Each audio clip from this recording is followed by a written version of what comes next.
¿Cuál es el fin de hoy? Es repasar y vamos a volver a retocar algunas cosas de lo que ustedes van a ir realizando en la clínica, básicamente.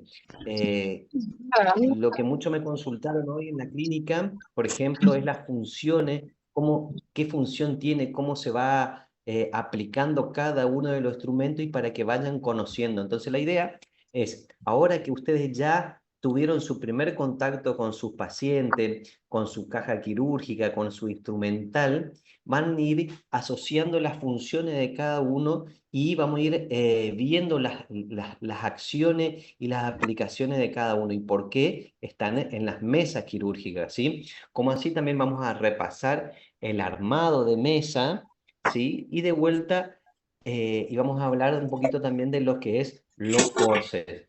Pero las características que tienen que conocer de un forceps, porque a partir de las clases siguientes, el docente le va a pedir que le alcance para su práctica o ustedes ya van a saber específicamente, de acuerdo a qué pieza dentaria tengan para hacer la exodoncia, van a saber qué número de force van a utilizar, ¿sí? Entonces, ahora vamos a ir viendo eso también.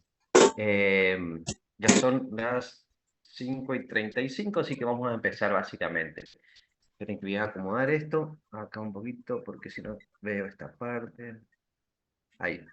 Bueno, como dijimos anteriormente, el instrumental, ¿qué es?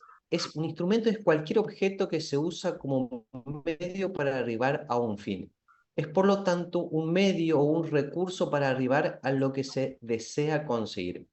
Eso es instrumento. Instrumental es el conjunto de un instrumento que se emplea en una actividad específica, por ejemplo, instrumental quirúrgico. Y ahí empezamos con, espera que no me cambia, a ver si ahí me cambia. ¿Ustedes me escuchan bien? ¿Hola? Sí, profe, se ¿Hay escucha bien. alguien? Sí, se escucha. ¿Sí? ¿De que no me quiere cambiar no a este? A ver si ahí me cambia. Ahí está. Entonces, pero vamos para atrás. Bien. Entonces, ¿qué es lo que teníamos? Que un instrumento dental. Un instrumento dental es un instrumento especialmente diseñado para el uso en el ejercicio de la odontología. Puede ser accionado en forma manual o motor, o a través de un motor o de ambas maneras. Instrumental dental accionado a motor es un instrumento dental diseñado para ser accionado mediante una fuente de energía interna o externa. Esto se está refiriendo a todo lo que sea la turbina, el micromotor o vamos a tener más adelante, van a ir viendo los que son los motores para realizar implantes, motores para sierra, son instrumentales específicos que necesitan la acción de una corriente o una fuerza externa, ¿sí? Y instrumental dental accionado manualmente. Un instrumento dental es diseñado para una función respondiendo a los movimientos del operador sin ninguna otra fuerza de energía, ¿sí? Entonces, vamos a ir viendo, as- hay dos clasificaciones de instrumental que ustedes tienen que conocer. Hay una que es generalmente la que van a encontrar en el libro, se van a denominar instrumentos simples y que es lo que van a englobar como instrumentos complejos. Los instrumentos simples son aquellos que tienen un accionar en forma manual. Por ejemplo, todos aquellos instrumentos que ustedes utilizan, el cinesmótomo, el periostótomo, todo eso son instrumentos simples, ¿sí? Y los instrumentos complejos son aquellos, como dijimos anteriormente, que necesitan un accionar de un equipamiento externo. ¿M? A la vez, después lo vamos a ir viendo. Los instrumentos simples, también llamados instrumentos estáticos, engloban todo el conjunto de instrumentos manuales que el profesional acciona en forma manual por sí mismo, sin otra ayuda o fuente exterior. ¿Sí? A la vez, estos son los instrumentos que más se utilizan en forma cotidiana para realizar una práctica, como son el espejo, el bisturí, el force y los elevadores. Los instrumentos simples a la vez se clasifican en instrumentos de un solo componente, es decir, que tienen el mango y una sola parte activa, ¿sí? Instrumentos de dos componentes, como por ejemplo, que son aquellos que por ejemplo, a ver, ¿cuál puede ser? La cureta doble, es porque tienen en los dos lados tienen su componente, su acción activa. Instrumentos de dos o más componentes, que son, por ejemplo, los que ya tienen las tijeras, tienen una cremallera, que necesitan un accionar diferente. Y después necesitan los instrumentos especiales, que son, como dijimos anteriormente, son accionados en forma a través de un equipo externo, ¿sí? Los instrumentos complejos, también llamados instrumentos dinámicos, son aquellos que poseen un cierto grado de complejidad tecnológica y que, a pesar de estar manejados por la mano del profesional, necesita estar conectado a una unidad específica. Como dijimos anteriormente, son a una fuente de energía que les suministran algunas características propias, tales como el aire comprimido, que son las turbinas, el contraángulo o algún otro equipamiento que después van a ir viendo más adelante. Y las que son, por ejemplo, con corriente eléctrica, son las luz halógenas para hacer una fotopolimerización, polimerización, corrientes eléctricas, como ser, por ejemplo, el bisturí eléctrico, o una presión negativa, como son los aspiradores quirúrgicos o ultrasonido, y lo que hoy se está utilizando mucho, que son los láser, ¿sí? Estos son, por ejemplo, acá como ven, no sé si ven la flechita ahí, es el electrobisturí, ¿sí? Acá tienen, por ejemplo, son los diferentes equipos de láser, estos diferentes tipos de electrobisturí que necesitan un equipamiento y un accionar que realizan, por ejemplo, por un corte y coagulación. Y los bisturí, los láser son equipamientos que, dependiendo del tipo de láser que vaya a ocupar, algunas son láser terapéuticos, son unos láser quirúrgicos, por acción de una luz pulsada, lo que hace, realiza el corte y la cicatrización de estos tejidos, ¿sí? Y estos son los instrumentos los que ustedes van a utilizar, que son el contraángulo, que necesita de un compresor y una salida para activarle, y la turbina. Esto es el hemosuctor, que son para utilizar, por ejemplo, generalmente en los quirófanos, tienen los quirófanos dentomaxilar para una mayor aspiración, y no sean los que ustedes tienen en la clínica, que esos generalmente son aspiradores de saliva, ¿sí? A la vez, vamos a ver el instrumento quirúrgico. Es el conjunto de instrumentos, objeto de acero inoxidable u otro material diseñado técnica y científicamente para el desarrollo del acto quirúrgico. Y es de acuerdo al tiempo y a la especialidad que utiliza el cirujano como herramienta para realizar el procedimiento quirúrgico. ¿Qué quiere decir? Que cada especialidad dentro de la odontología tiene un instrumento que va a ser diseñada para cada área. Por eso ustedes van a tener los instrumentos que son para el acto quirúrgico específicamente, después van a tener los instrumentales que son para la periodoncia, instrumentales que son para levantamiento de colgajo, instrumental que van a ser para una endodoncia. Son un conjunto de instrumentos que pueden ser de acero inoxidable u otro material, que son diseñados técnicamente para ese tiempo quirúrgico, ¿sí? Permiso, señor. Y, ¿cómo? ¿Me hablaron? No. Bueno, esta es la clasificación por Finocchieto, ¿sí? Él clasificaba los instrumentos, como decíamos anteriormente, para la iluminación, instrumentos que son para la fijación y la inmovilización, los que son para la anestesia infiltrativa, para realizar el aislamiento del campo operatorio, para lo que es la diéresis y exéresis, para la prensión, que es cuando queremos, por ejemplo, tenemos un tipo de sangrado, o hemostasia, la separación, exploración, drenaje y síntesis. Ahora vamos a ir viendo cada uno de esos instrumentos para ir conociéndolos más a fondo, ¿sí? Y esta es, según Enrique Finocchieto, que es el que clasifica de esta forma, y también tenemos esta clasificación que es de acuerdo a cómo vamos a armar nosotros la mesa quirúrgica, que según los tiempos de la operatoria. Tenemos los instrumentales que vamos a utilizar para la exploración, instrumentales que vamos a tener para la diéresis, y dentro de ellos lo que son para la incisión, para el tallado del colgajo, para la osteotomía y ostectomía, para aquellos que son para la operación propiamente dicha, y lo que son de síntesis, que ahí dentro de ello tenemos lo que son el tratamiento de leche operatoria y la sutura. Instrumentación que vamos a tener para la exploración. Como ustedes ya conocen, es el instrumentario que ustedes utilizan, son lo que sea el espejo, la pincita de algodón, en lo que es el explorador y algunas veces van a utilizar algún tipo de sonda. ¿Sí? Que es la triada clásica, que eso ustedes acuérdense que van a necesitar dos juegos, uno que tiene que estar estéril dentro de la caja quirúrgica y otro juego que no hace falta que esté estéril o puede estar solamente en el vasito con DG6 y es para que nosotros podamos ver el diente que ustedes van a realizar, la extracción de esa pieza dentaria sin que ustedes tengan que abrir la caja quirúrgica, ¿sí? Entonces, recuerden, un instrumental, o sea, una tríada va estéril dentro de la caja quirúrgica y otra que puede ser descartable o el mismo que ustedes tienen y no hace falta que esté estéril, ¿sí? Bien, los instrumentos que son para la iluminación.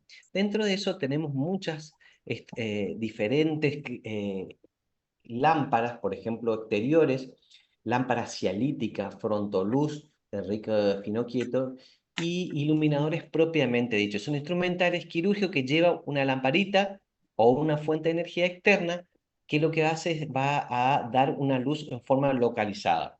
Las lámparas exteriores, las más conocidas dentro de ellas, todos tenemos a lo que es la luz cialítica. Esto generalmente van a tener en los quirófanos o en los consultorios que tengan un quirófano dentomaxilar, se caracteriza por tener múltiples focos, como se ve acá en la imagen, direccionado en un solo sentido y que lo que tienen es que que ejercen, o sea, una iluminación en forma indirecta, por lo tanto lo que hace es que sea focal, o sea, va a un solo lugar y como son múltiples colocados, no produce sombra cuando el operador trabaja. ¿Sí? Esta también se caracteriza porque es una luz fría que no calienta.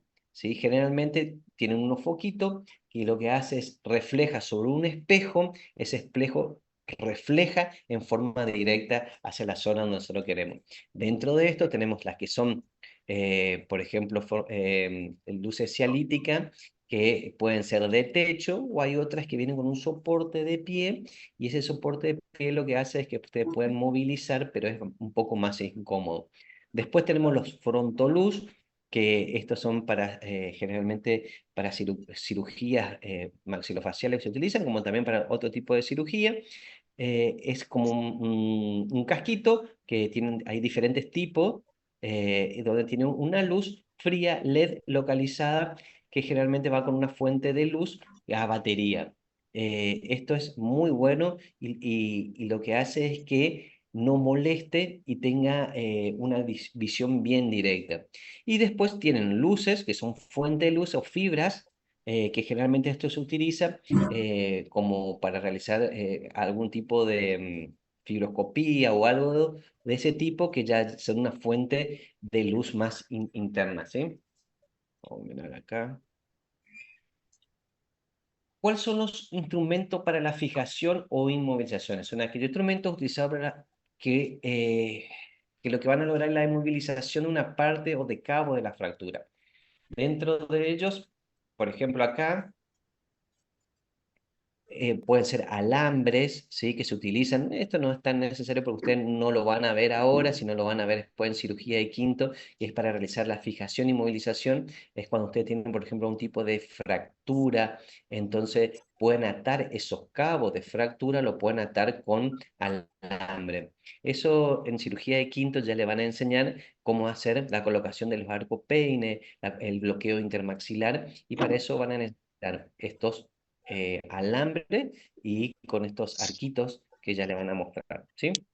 Vamos a mirar esta parte. Esto sí es lo más importante porque hoy estuvimos viendo con mi comisión, ahí tienen que agarrar la mano y conocer su instrumental específicamente. Hay diferentes tipos de jeringa, hay dos tipos de jeringa. Generalmente son las más comunes, unas que es la tipo jeringa carpule y la otra es también jeringa carpule que le llaman tipo Wita. La diferencia entre la jeringa carpule, ¿sí? Metálica, la tipo Wita, a ver si lo tengo acá, ahora lo voy a mostrar. es, a ver, acá. Van a ver específicamente que la jeringa tipo carpule lo que hace es se carga por quiebre en el sector posterior, ¿sí? Vamos a tener que el vástago tiene una forma de T que hace que ustedes quiebren, extiendan hacia atrás, quiebren la carpule, el cuerpo, puedan cargar de esa forma el anestubo y de luego van a hacer, van a cargar lo que sería la aguja. En cambio, la tipo Wittan se caracteriza porque es de tipo de carga lateral, es decir, ustedes van a hacer el vástago, lo van a tensionar hacia atrás y va a ingresar en forma lateral el anestubo, y la diferencia es que en el pistón que comprime el anestubo, en la tipo carpule va a ser redondeado, y la tipo bobita generalmente lo que tiene es una punta tipo flecha, que lo que hace es se clava en el sector posterior del anestubo, donde el sector posterior del anestubo lo que hace que permita que ustedes puedan realizar una aspiración en el caso de que sea necesario o que tengan un tipo de duda. Otra diferencia también es que en el vástago, en la carpule, usted tiene una forma de T, en cambio la tipo Wita es como un cilindro donde va el dedo gordo y eso le permite retraer la aguja, ¿sí? Eso a modo de comentar la diferencia que van a tener. La jeringa, generalmente hay diferentes tipos de jeringas que se utilizaban para anestesia. Las que ustedes tienen que saber es la jeringa tipo metálica, tipo carpule, que es la que estuvimos hablando recién. Y esta tiene ventaja. Permite la aspiración mediante la tracción hacia atrás del émbolo de goma. Se combinan las agujas para cada paciente, se cambian, perdón. Su limpieza y esterilización son fáciles. La infiltración es bajo presión manual a través del émbolo y puede, por lo tanto, controlarse. Se cambian las vías de solución anestésica en cada uno de los pacientes, ¿sí? Esta, fíjense, es la de tipo WITA, ¿sí? Fíjense que tiene el anillo donde va a ver que ustedes con esto pueden colocar el dedo gordo y van a traccionar hacia atrás. Es de carga de carga lateral, y generalmente, no sé si se ve acá o no sé si en esta de la imagen exclusivamente, va a tener como una punta que se va a clavar en la parte posterior del anestubo. En cambio, la tipo convencional carpule, en vez de tener este anillo, tiene una forma, como una T, y es de carga de quiebre posterior, o sea, ustedes tienen que quebrar esta parte para cargar, y no tiene la punta en flecha acá, como se ven. Bueno, estos son diferentes abreboca, ¿sí? Estas son las diferentes tipos de agujas para la carpule que vienen tipificadas por color de acuerdo al largo de cada una de las agujas. Ustedes saben que para cirugía se tienen que utilizar la aguja larga.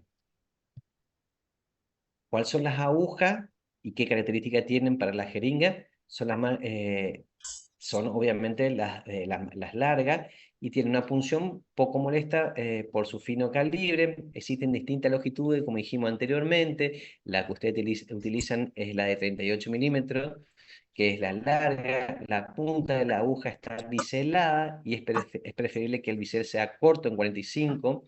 Para ser menos atraumáticas, las agujas se enroscan en la jeringa por el acoplamiento del plástico metálico que lleva incorporado, y todas las agujas son desechables y descartables, ¿sí? ¿Me van escuchando bien? ¿Alguna duda que tengan con respecto a esto que estuvimos hablando recién? ¿Por qué nos pidieron la carpule y no la agüita en la calle? ¿Cómo? ¿Por qué nos pidieron la carpule y no la agüita? Huica. Es porque hoy ya no tiene ni una importancia, porque generalmente cualquiera de las dos no se utiliza con ese fin de decir voy a lograr una aspiración.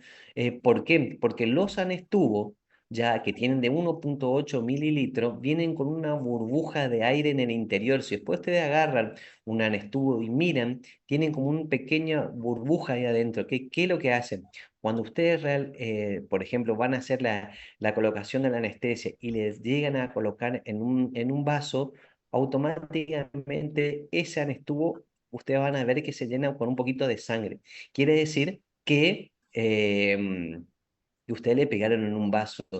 Entonces, automáticamente lo que único que tienen que hacer es retirar y volver a buscar su punto de punción. ¿Sí? Entonces, hoy ya no es que cumple una de gran importancia. Y cualquiera de los dos funcionan bien y no tienen gran relevancia. Yo le expliqué la diferencia y por qué tiene una cosa y la otra, pero clínicamente cumplen la misma función. No sé si te respondí tu pregunta. Sí, sí, perfecto. Y cuando uno tira un chorrito de anestesia, esa burbujita no sale dentro del... No, no, no, no. No, Perfecto. lo que ustedes hacen es solamente para corroborar que la aguja haya penetrado en la tapita o en la goma anterior de la carpule, porque muchas veces no se dan cuenta y cuando ustedes colocan ya sea la aguja o el anestubo, doblan la porción más corta de la aguja que ingresa en el anestubo y eso no permite que pase. Entonces, antes de realizar la punción, al paciente ustedes corroboren que pase el líquido para evitar que no estén haciendo fuerza y que no se haya doblado la aguja, ¿sí? Sí. Bueno, los instrumentos para el aislamiento del campo. Estos son los diferentes, lo que hacen es sostener o evitar que el campo se mueva. Hoy en algunos de los alumnos de mi comisión estuvimos viendo cómo tienen que fijar el campo. La idea de fijar el campo es que el paciente pueda moverse, acomodarse y que el campo no se le caiga. Acuérdense que el campo que ustedes colocan es para mantener una zona estéril, es decir, que tiene que estar fijo. Y es para que ustedes fijen a la cabeza del paciente. Generalmente los que se consiguen son de estos tipos y yo les recomendé a mis alumnos que tienen que traer dos. Uno que va a ser para el sector de la cabeza, ¿sí? Para el sector posterior y lateral de la cabeza, donde va a fijar la compresa, dejarla de esa forma firme para realizar los movimientos, y el otro va a nivel del pecho del paciente para poder fijar la manguera que ustedes colocan sobre el pecho para que no se caiga y se contamine. Entonces, con dos de cualquiera de estos tipos son las que se consiguen, son estas. No importa, generalmente le conviene que sean estas que son un poquito más chiquitas, ¿sí? Pero básicamente esa es la función que tienen. Los instrumentos para la diéresis y exéresis. Se incluyen instrumentos que son exclusivos para la diéresis, por ejemplo, aguda, como son incisiones, como el bisturí, la tijera. ¿Sí? El bisturí o escarpelo, también llamado lanceta, cuchillo de cirujano, es un instrumento de forma de cuchillo pequeño, de hoja fina, puntiaguda, de uno o dos cortes que se usa en procedimientos de cirugía, disección anatómica, autopsia y viceversa. Hoy muchos chicos me preguntaban si podían hacer la cinemotomía con el bisturí. Por supuesto que es 10 veces mejor para hacer esa técnica y es menos agresivo, es usar un bisturí. Pero ¿qué es lo que pasa? ¿Por qué hoy utilizamos el cinemótomo?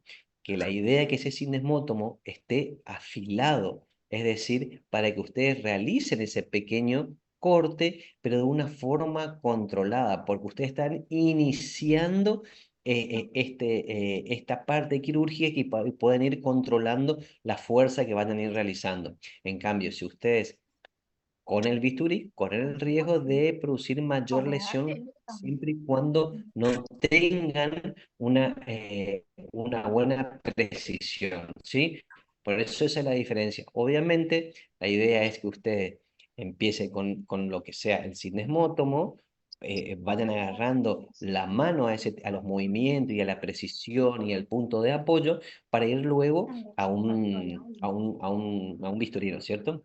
Y después tenemos las tijeras, que también, como dijimos, es un dispositivo quirúrgico, se utilizan para realizar cortes. Hay tijeras que son más fuertes, por lo tanto pueden hacer corte para gasas, tejido, etcétera. Y hay otras que son un poco más delicadas, que son las que tienen ustedes para realizar los cortes, por ejemplo, y la regularización de los tejidos blandos, como son las tijeras curvas, que son para encía, y las tijeras rectas para encía, ¿sí?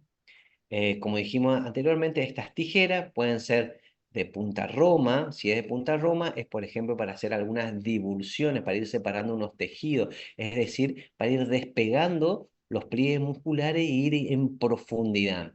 La semiaguda ya realiza un corte en profundidad, pero sin ser tan agresiva. Y después tenés por ejemplo, las tijeras agudas tipo iris, que eso tienen una punta muy aguda y tienen que ser bien precisas cuando queremos ir haciendo corte y realizando por una disección en profundidad.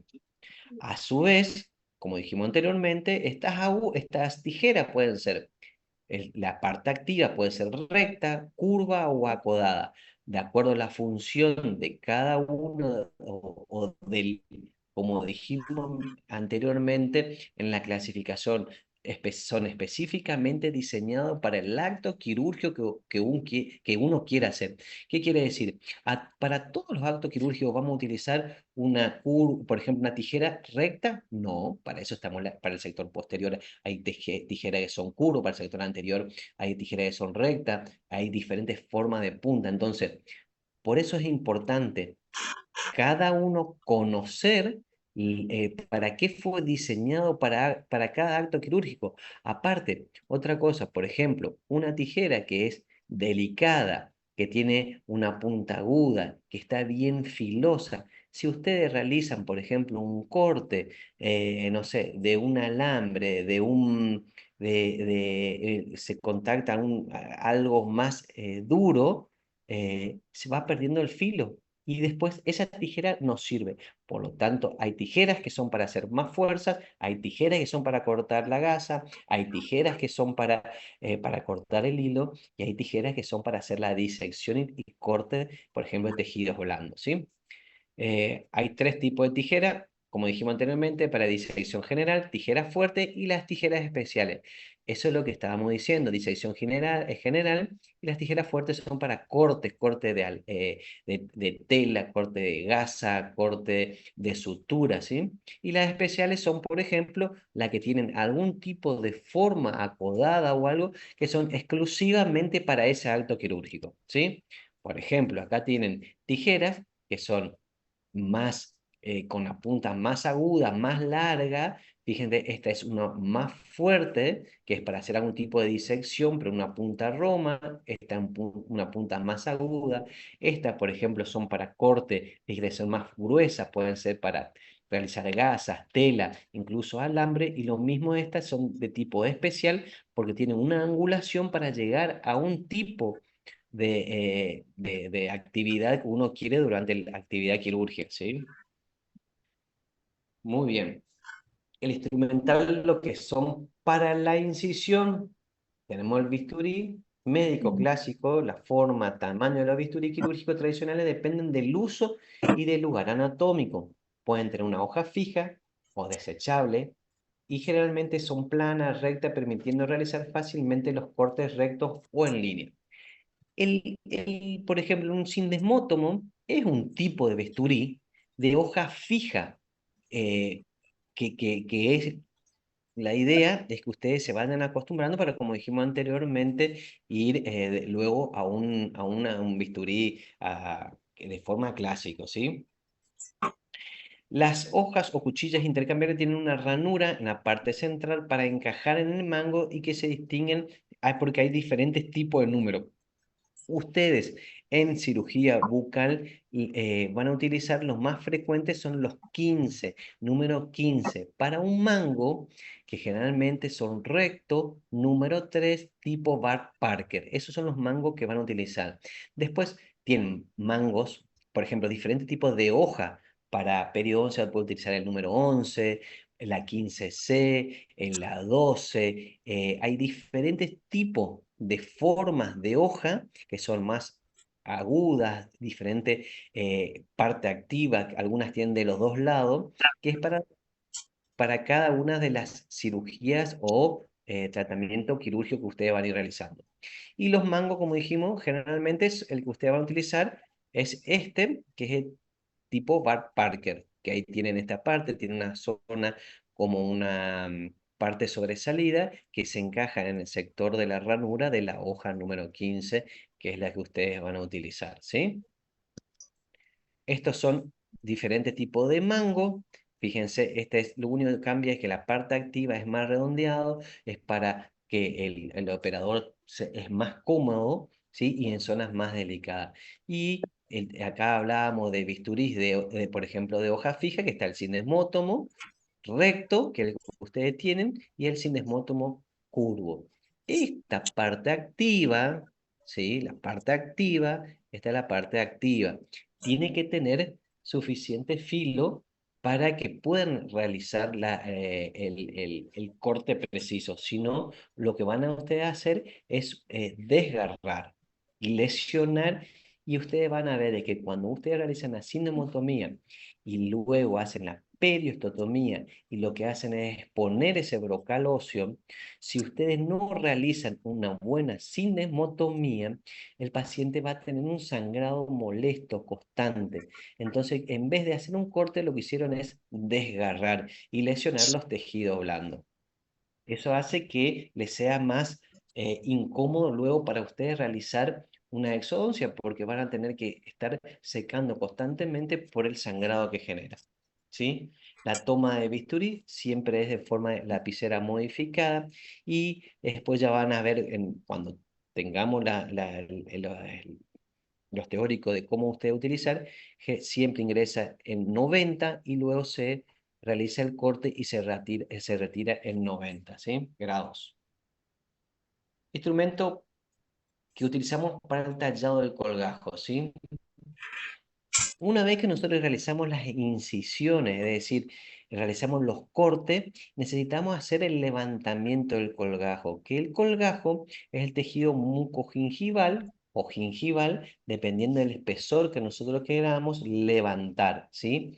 Y para eso utilizamos los periostótomos o también pueden ser espátulas romas o legras que hoy yo estaba viendo en muchos chicos tienen periostótomos que son muy grandes. Y entonces ustedes imagínense que tienen que trabajar con ese instrumental dentro de una boca y dentro de una zona de una pieza dentaria. Vi espátulas que tienen el tamaño o periostótomo muy grande y eso no le va a servir para aquel que tiene que ir a comprar. Pídanle lo más delicado posible, porque esos periostótomos es para otro tipo generalmente para otra parte del cuerpo, y entonces que necesitan que sea menos delicado y necesitan hacer mayor fuerza. Ustedes van a trabajar siempre en cavidad bucal, por lo tanto no necesitan que sea tosco y eso hace que sea agresivo y termina lesionando, ¿sí? Entonces, los periostótomos o espátula roma o legra también son llamados a esto. Fíjense, estas son diferentes tipos de legras, ¿sí? Estas son espátulas, diferentes formas, la parte activa, fíjense, pueden ser un poco más usadas, más puntiaguda, pero siempre en forma roma y tiene que ser delicada. Fíjense que se utiliza para realizar en sectores donde necesitamos mayor fuerza. Y todos tienen esta parte, que es la parte del mango, que tienen que pueden ser con una estría en forma transversal o en forma longitudinal, lo que hace es que ustedes, la pieza, el instrumento no se resbale, ¿sí? Estos son los periostótomos que ustedes tienen que tener, fíjense, tiene una parte para apoyarse, la parte roma, ¿sí? Y para hacer la periostotomía que tiene que ser con una acción de empuje y de rotación. Esta parte que es más fina y delgada, generalmente se utiliza para separar lo que es la papila gingival. Muy bien. Ahora tenemos un instrumental, lo que es para la osteotomía y ostectomía. La osteotomía era el corte del hueso y la ostectomía es el retiro de ese hueso que nosotros realizamos, el corte de ese hueso que realizamos. Por ejemplo, para los escoplos son metálicos y poseen un extremo en un bisel que actúa por presión manual o con golpe de un martillo. Según su parte activa puede ser lisos, acanalados y según su forma pueden ser rectos o acodados. Y según el uso se puede hacer en forma manual, con martillo y automático. Muchos de los chicos me decían que, por ejemplo, cuando van a utilizar eso, generalmente no es de uso habitual, sobre todo en cirugía bucal. ¿Por qué? Porque hoy la osteotomía generalmente cuando tienen que hacer alguna alveolectomía o una odontosección ya no utilizamos los escoplos, ¿sí? Lo que generalmente utilizamos son las fresas y con la turbina. Pero ustedes primero que tienen que conocer no solo su acción, sino también su aplicación y saber que en algún momento se le puede estar en medio de una cirugía, se le puede cortar la luz y el escoplo junto con el martillo es el medio que ustedes tienen que utilizar. O le puede tocar el día de mañana cuando se reciban, estar en un lugar alejado donde no tienen la posibilidad de tener una turbina y entonces pueden tener los escoplos y martillo. Obviamente que el escoplo y el martillo tiene la acción del golpe que lo hace que sea traumático para el paciente. Pero generalmente si ustedes realizan un buen golpe y corte con el, como era con el escoplo, Tenemos un pariente en la página de 72 años, se estaba acá realiza retirado mi hijo. es bien firme y es menos dañino. Pero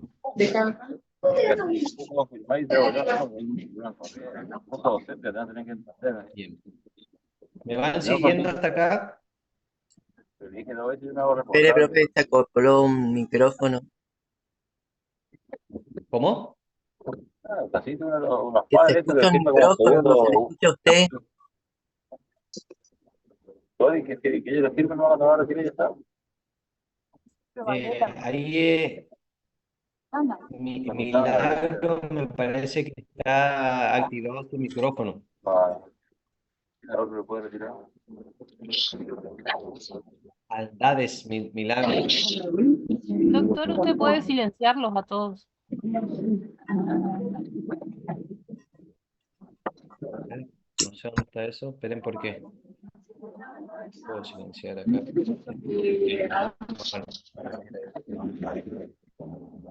Martillo. Consta con una masa, un mango, que puede ser dirigido tanto como el operador como el ayudante. Como dijimos anteriormente, lo que hace es actuar en el extremo del escoplo con golpe. ¿Sí? La pinza Udia, la lima, la fresa quirúrgica le voy a mostrar acá. Bien, la lima que tienen ustedes que tienen que comprar también, le dijimos que son una lima que tiene que ser delicada, es una lima doble que tiene una acción, ¿sí? Tiene una parte activa y otra parte lisa. Esa parte activa, que tiene las diferentes ranuras, es la que tiene que estar en contacto con el hueso, por ejemplo. Después que ustedes realizan una exodoncia, tienen que realizar la palpación del reborde y ese reborde palpar y ver si no hay ni una astillita, alguna astilla.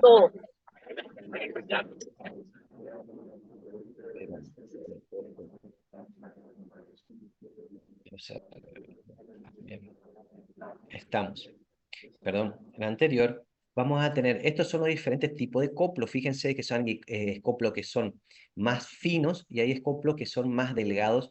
La parte activa también la hace diferente. Depende de cómo usted coloquen el escoplo, va a realizar o un corte en profundidad o va a realizar un corte en superficie. Por ejemplo, fíjense, el escoplo que ustedes colocan con el bisel hacia abajo, inclinando, va a ser un corte más en superficie.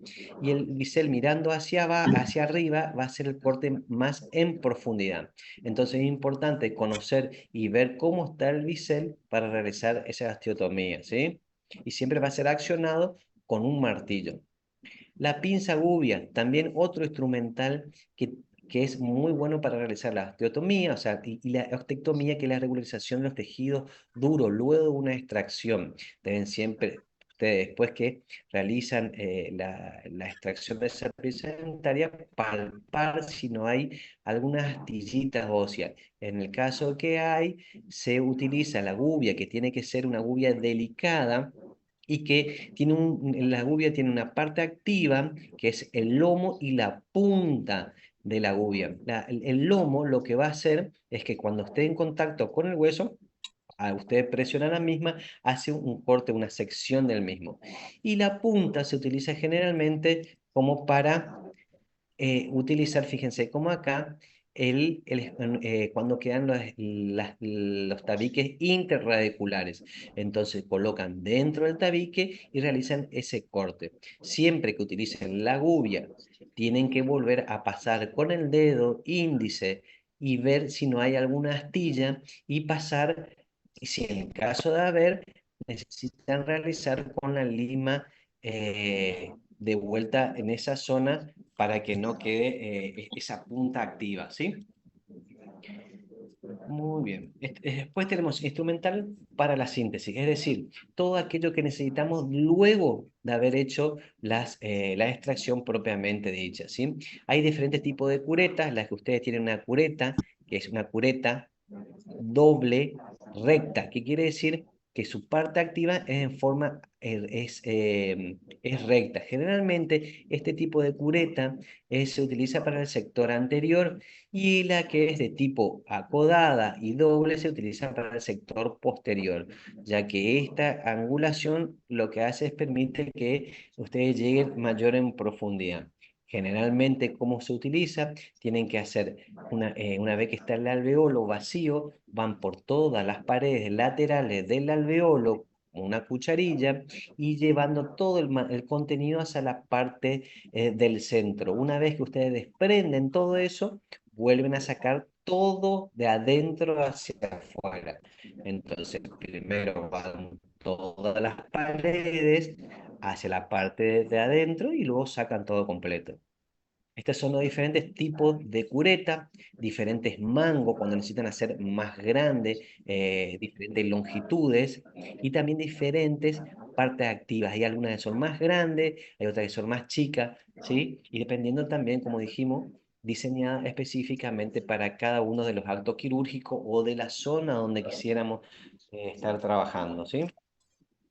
El instrumental para la sutura. Hoy, con todos los de mi comisión, empezamos a hacer sutura, y la idea, como dijimos anteriormente, es que ustedes practiquen hacer la sutura. No, en todos los casos, no en todos los casos es necesario realizar la sutura, pero da mayor seguridad, sobre todo a los pacientes. Y para ustedes, ¿sí? Asegurar que tengan una buena formación de ese coágulo. Entonces, y para practicar es importante que realicen una buena sutura, ¿sí? Entonces, digamos, ¿cuáles son los instrumentales para la sutura? Las agujas, que pueden ser recta o curva, o con punta triangular o cilíndrica. El hilo de sutura puede ser reabsorbible y no reabsorbible, pueden ser diferentes orígenes, ya sea vegetal, animal, sintético y mineral. Y los portaagujas, que son las pinzas de fuerza y presión para sujetar las agujas de sutura. Y en su punta posee unas estriaciones, y en la parte pasiva tiene cierre o cremallera. Fíjense, esto es lo más importante. La única forma para agarrar, y la forma correcta, es el agarrar. Primero que vamos a utilizar aguja en forma triangular, en forma atraumática. La forma de agarrar es en el sector, en 3/4 posterior de lo que es la aguja. No se tienen que agarrar ni tan adelante ni tan en el sector posterior, porque si le agarra en el sector muy anterior, no le permite realizar el movimiento para penetrar en los tejidos blandos. Tiene que dar cierta longitud para luego ustedes ingresar. Y si lo toman muy en el sector posterior, generalmente si ustedes realizan el, la-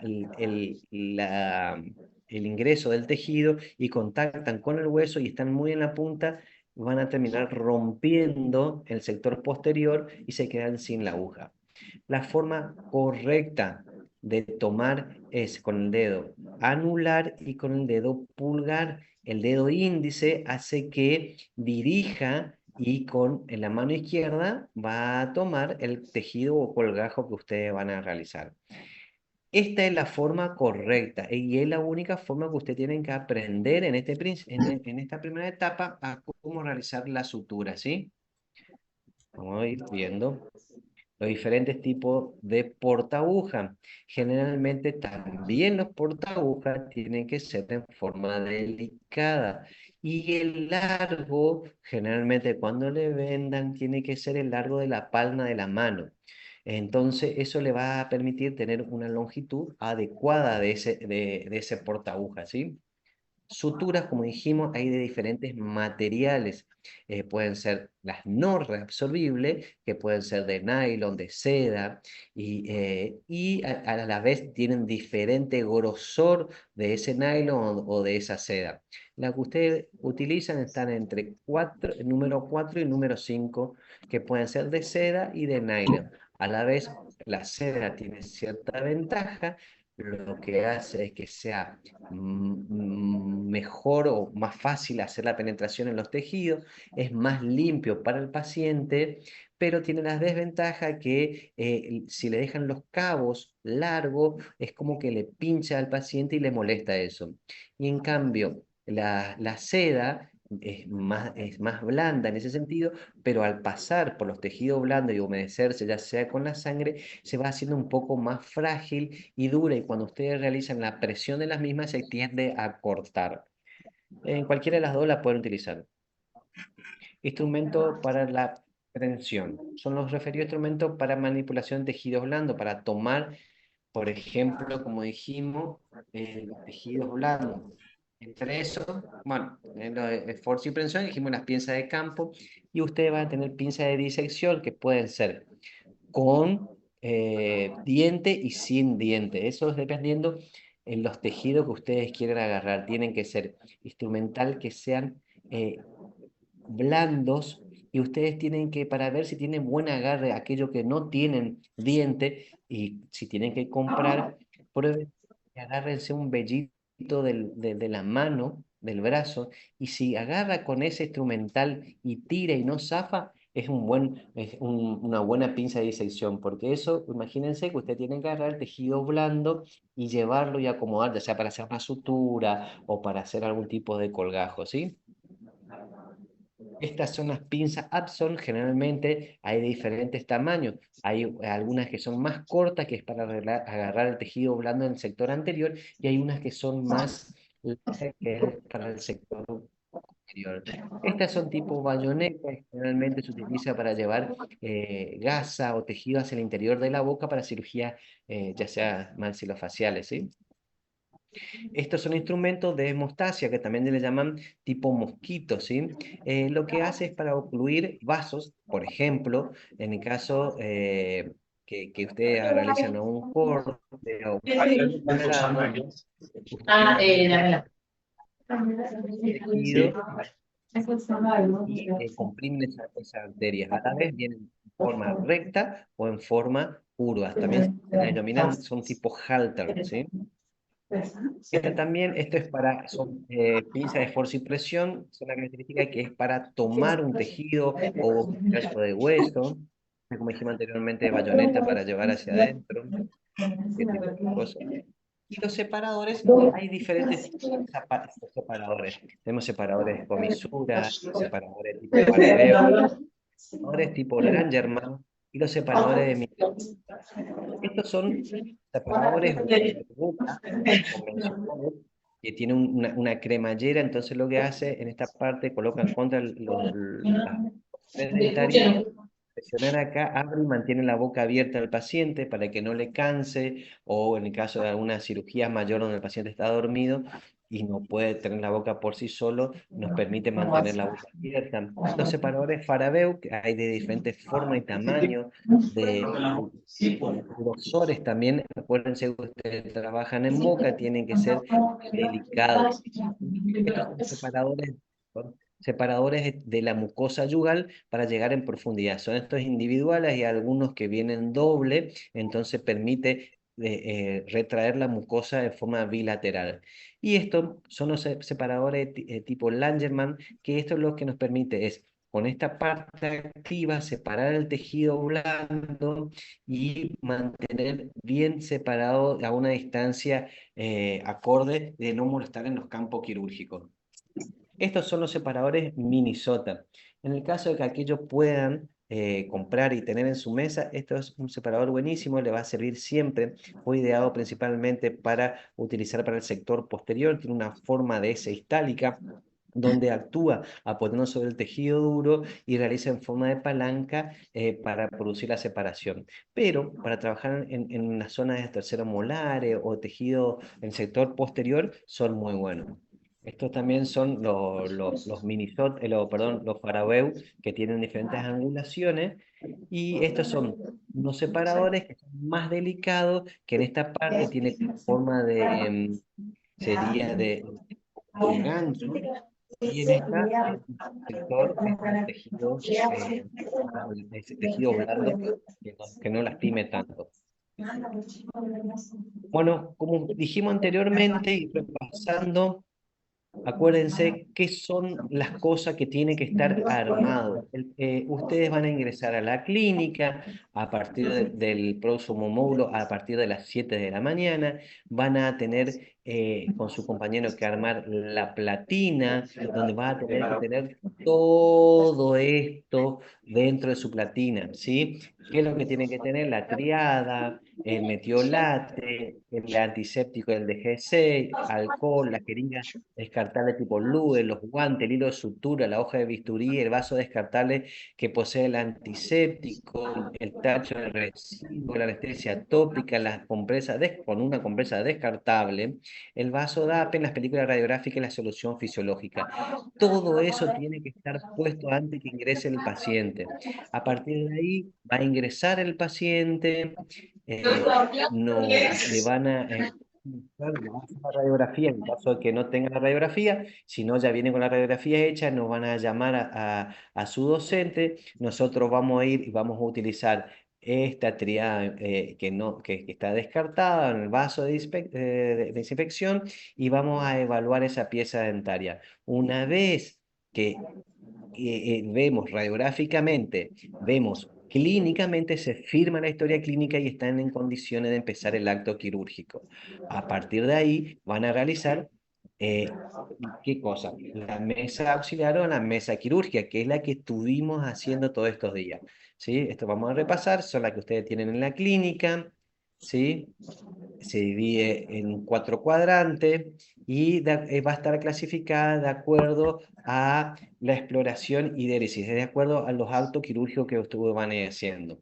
De izquierda a derecha, el espejo bucal, pieza para algodón, explorador, jeringa carpule, sindesmótomo, recto, curvo, mango de bisturí, periostótomo, pinza elástica, diente ratón, pinza traumante y lo que sea instrumental para tractectomía. El cuadrante 2, que la osteotomía, van a tener lo que son las curetas cureta doble acodada, escoplo recto liso, escoplo recto acanalado, escoplo acodado liso y el acodado acanalado, la gubia, el lima para hueso, martillo y los separadores de Farabeu. El 3, portaguja, tijera recta curva, las pincitas de campo, la hemostática de Kocher, el pico de succión, la cánula de goma, la gasa, la sutura y las fresas quirúrgicas que van a necesitar. El cuarto, que es de la operación propiamente dicha, van a tener los elevadores, el force y la compresa perforada. Los elevadores y los force van en la mesa quirúrgica una vez que ustedes abrieron el pouch. Es decir, que ese a ustedes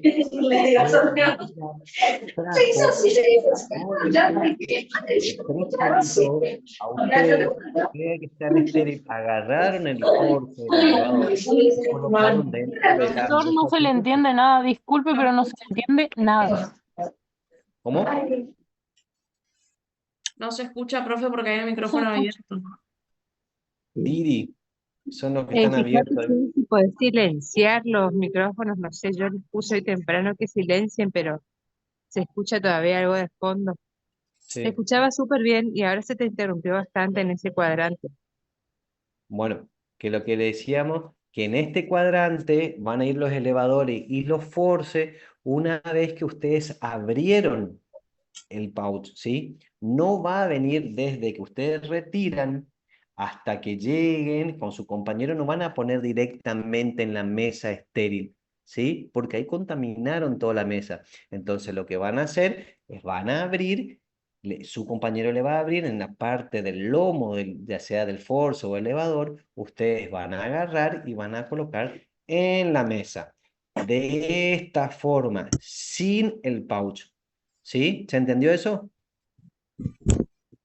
Porque después lo que veo muchas veces es que ustedes vienen y está el force con su envoltura. Y eso contamina todo esto, que al final ustedes están manteniendo un área estéril y de esta forma contaminan. De esta forma es como tiene que empezar la cirugía y de esta forma es como tiene que terminar la cirugía. La mesa quirúrgica siempre tiene que estar limpia, antes, durante y después de cada cirugía. Por lo tanto, ustedes van a tomar una gasita, van a hacer la sinomotomía, van a realizar el corte, lo que sea, van a limpiar el instrumento y van a volver a colocar en su lugar. Eso quiere decir en este lugar, en el lugar en donde corresponde, no acá, no acá, no tirar en cualquier lugar. Porque después, y la idea es primero que ustedes sean ordenados, que tengan un hábito, porque la cirugía es un hábito y hay que ser limpio y ordenado, y es sistemático. Y sirve para que si ustedes le llaman a su docente y necesita buscar, encuentre donde tiene que estar, siempre en su mismo lugar. Y si ustedes realizan y limpian todo el instrumento, se sacan toda la sangre evitan que se seque y eso les lleve más tiempo. Entonces, luego lo único que tienen que hacer es poner en su descontaminante, dejar ahí y esperar que actúe su descontaminante para después enjuagar, pero no se tienen que poner a limpiar cada uno de los instrumentos porque ustedes ya hicieron la limpieza, ya sacaron la sangre, ¿sí? ¿Sí? Bueno, fíjense, estos son, una vez que terminaron de sacarse, se sacan todo, van lo que está contaminado y en contacto con el paciente, obviamente, dentro de la cajita, la aguja, las gasas, la hoja de bisturí, todo va dentro de esto y esto va dentro del tacho rojo, ¿sí? Y ya estamos terminando, ya estamos, ¿qué hora es? Ya estamos justo en hora, así que solamente para recordar la parte de force, es un instrumento para la exodoncia avanzado en el principio de palanca de segundo grado, con el que se recoge el diente o se extrae y se le imprime distintos movimientos con el fin de eliminarlo. El force va a contar de tres partes, una parte pasiva o mango del force, parte activa, pico, punta, bocado o mordiente, una zona intermedio o cuello del mismo, constituida por una articulación o charnela que une entre sí el mango y la parte activa. Entonces, antes de ver esa parte de las características de esos forces, esto es lo más importante que hoy estuvimos, por lo menos en mi comisión, antes de empezar a hacer los movimientos de luxación con force, siempre tenemos que tomar las tablas óseas. Y no solo que eso nos va a permitir que controlar los movimientos de luxación, sino que fíjense que, por ejemplo, en este lado, usando el dedo pulgar y el índice, no solo nos separa el labio, nos separa de la lengua y nos permite una buena visión y que a la vez podamos tener una buena toma de esa pieza dentaria. Fíjense, para cada uno de los sectores siempre se utiliza el índice del pulgar, el índice del pulgar, los dos, el índice y el dedo medio, índice y pulgar, y de esta forma no solo vamos a separar los tejidos, sino que vamos a controlar la fuerza y evitar dañar los tejidos blandos, que es lo más importante, ¿sí? Las características de los forceps maxilar inferior, decíamos que tiene una parte activa, una parte pasiva y una parte que une la parte activa con la parte pasiva, que es la charnela o la articulación. En los forces que son para maxilar inferior, generalmente son entre 90 y 110 grados la unión de lo que es la parte pasiva con la parte activa. Tiene una parte externa que va a tener las zonas para evitar que para tener una mejor agarre. Y la parte interna va a ser lisa y generalmente en uno de los dos lados, la parte interna tiene el número del force que ustedes van a... Ahora les voy a dar cada uno de esos números para que ustedes sepan cuando tengan que ir a pedir qué tipo de force van a utilizar de acuerdo a su pieza. ¿Sí? Fíjense. Esto, como dijimos anteriormente, tiene una parte activa, ¿sí? Casi el maxilar inferior, con 90 grados con respecto a la parte, como era la parte pasiva con la activa en la unión de la charnela. ¿Sí? Fíjense, no este año y espero no encontrar, pero muchas veces nos encontramos que están utilizando este force para el maxilar superior y es imposible que se equivoquen, porque para el maxilar inferior, la parte activa con la parte pasiva tiene un ángulo entre 90 y 110 grados.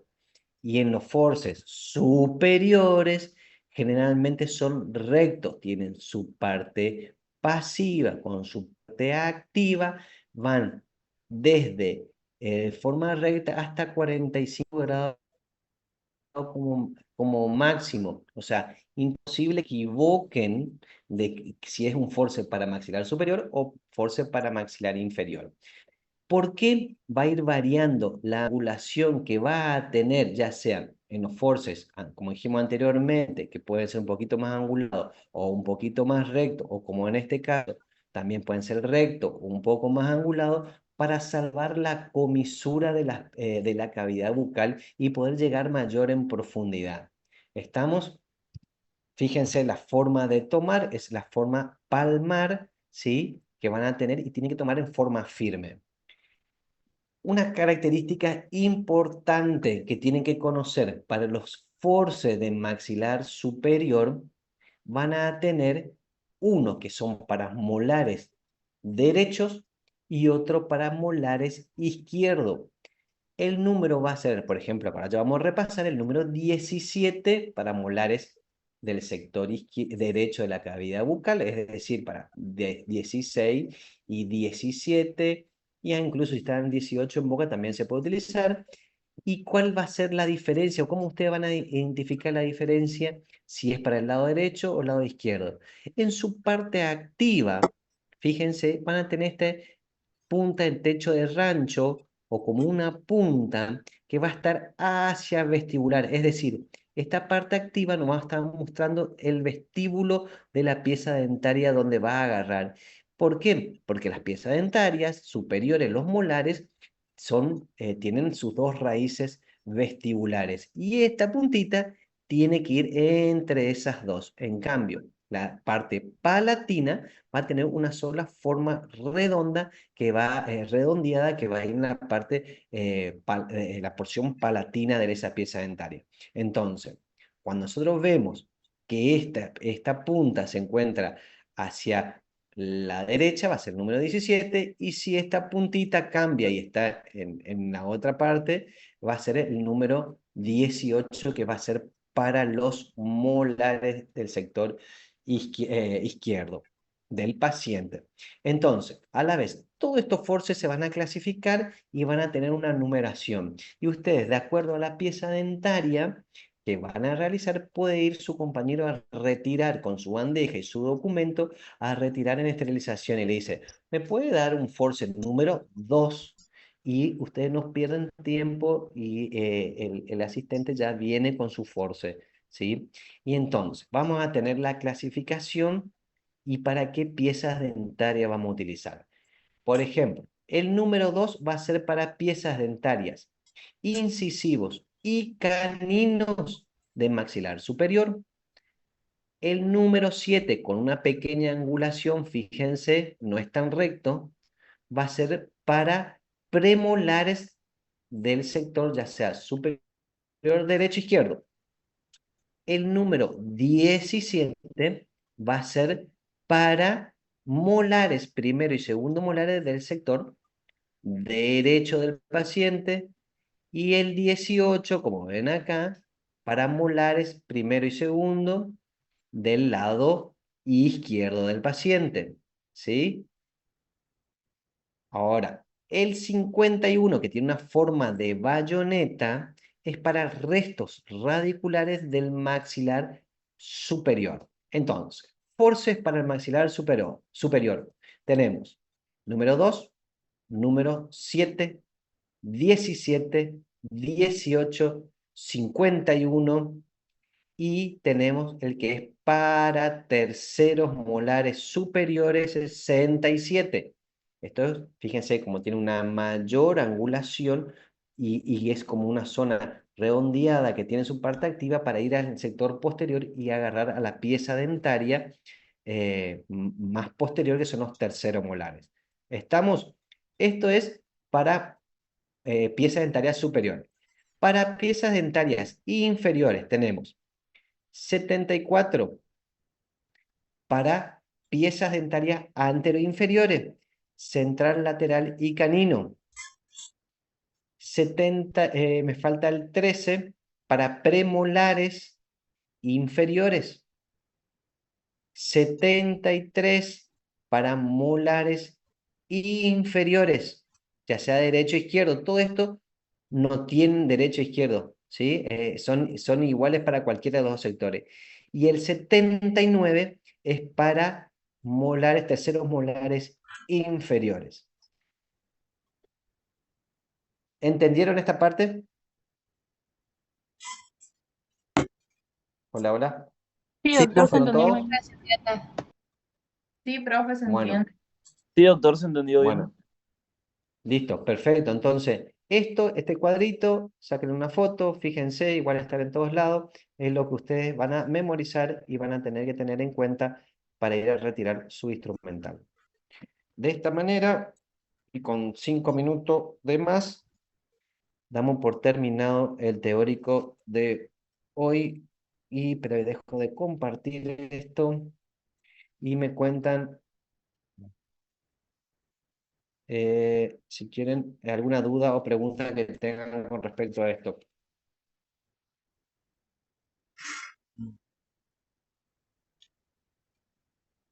¿Dudas?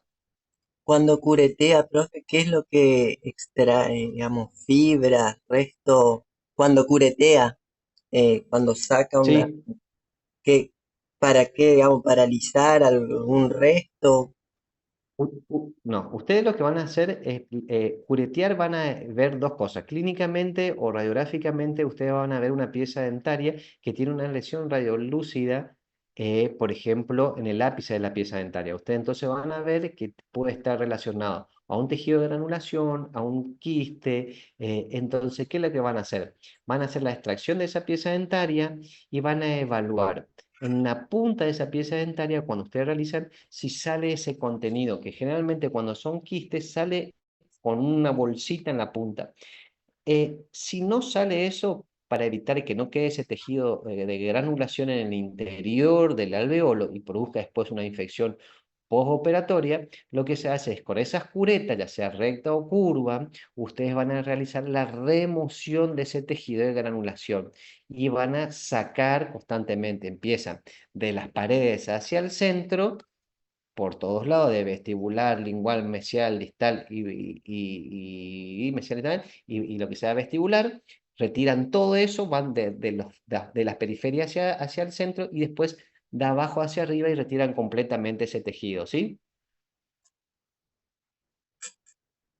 Es difícil ver cuando se retiró todo, me imagino.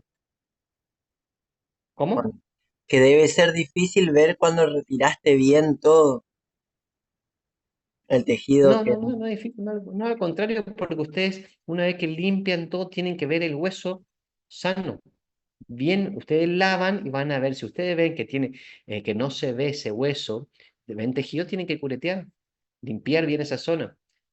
Y aparte ustedes, no en todos los casos se hace una cureteada. Si ustedes ven que tienen que hacer una exodoncia, una pieza dentaria, que no tiene una lesión, no es necesario curetear. Entonces el alveolo Que se eso ya tiene que la ver, van a ver y van a hacer un diagnóstico clínico radiográfico. mm, el alveolo se tiene que ver totalmente, solo hueso, limpio totalmente de hueso. No te entiendo que El en el hueso alveolo creo que tiene que ver. claro, el alveolo se tiene que ver totalmente limpio, solo hueso.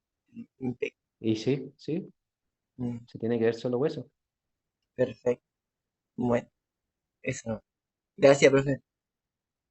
Listo. Muy bien. ¿Alguna pregunta más? No, profe.